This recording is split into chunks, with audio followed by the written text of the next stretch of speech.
Freelancing guide for beginners. From journalism to IT to design, pretty much every industry requires work experience. But what's the secret to learning the trade and getting paid? Freelancing. Here's how to get started. All too often, it takes tough, unpaid internships to get a foot in the door of your chosen industry. But, thankfully, there's a better alternative. With a bit of determination, you can become a paid freelancer, providing articles, animations, apps, admin support or anything else to the world. The benefits are aplenty. Not only will it be great experience for your CV but, with the right project, the pay can be pretty decent too. So, without further ado, here's our ultimate guide to becoming a freelancing success. What are the pros and cons of freelancing? Pros of freelancing. Here are the pros of working as a freelancer. 1. Flexible working hours. You pick your hours, work from home and work around your studies. 2. Good work-life balance. With no rules, you can take regular breaks and head out to see friends. 3. Control over your workload. You can be selective about which tasks to take on. If a job will take too long, or doesn't pay well enough, there's no harm in rejecting it. 4. International clients. As the majority of freelance work's done online, freelancers can work with people from around the world. 5. Potential to make a lot of money. With the right reputation, the amount of money you can earn is limitless. Cons of freelancing. Here are the cons of working as a freelancer. 1. Keeping up with tax. Filling out self-assessment tax returns can be confusing, but our guide can help. 2. Unstable income. You might have to deal with late payments and it's not always easy to find commissions. 3. Distractions at home. It can take a lot of discipline to not procrastinate or spend too long in bed when you choose your own hours. 4. Work is competitive. Plenty of people will be applying for the best projects, so you'll have to work hard to gain experience and make your application stand out. 5. Working on your own.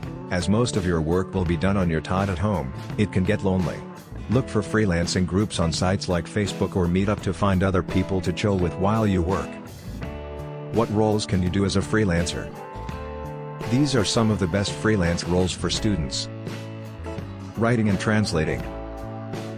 If you're wondering how to start freelancing, writing and translation work is probably the most accessible type of work to start doing. If you're studying an essay-based degree and spend most of your days writing anyway, this choice is a no-brainer. Freelance jobs in this field are hugely varied.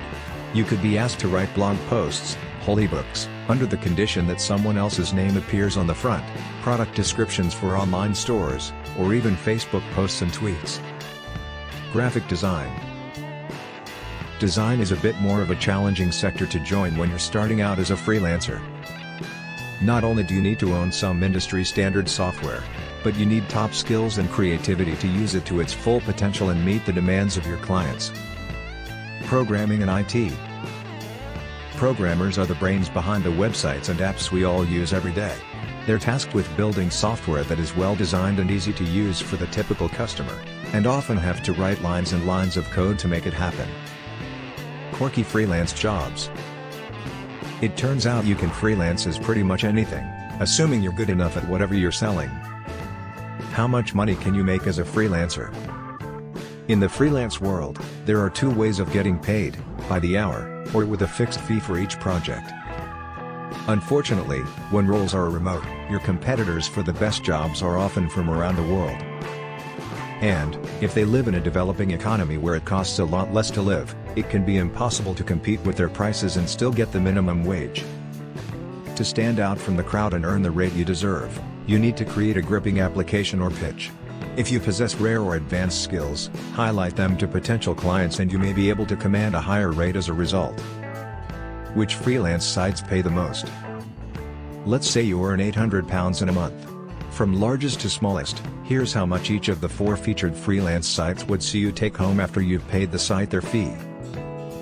peopleperhour.com, £740. Freelancer, £720. Upwork, £720.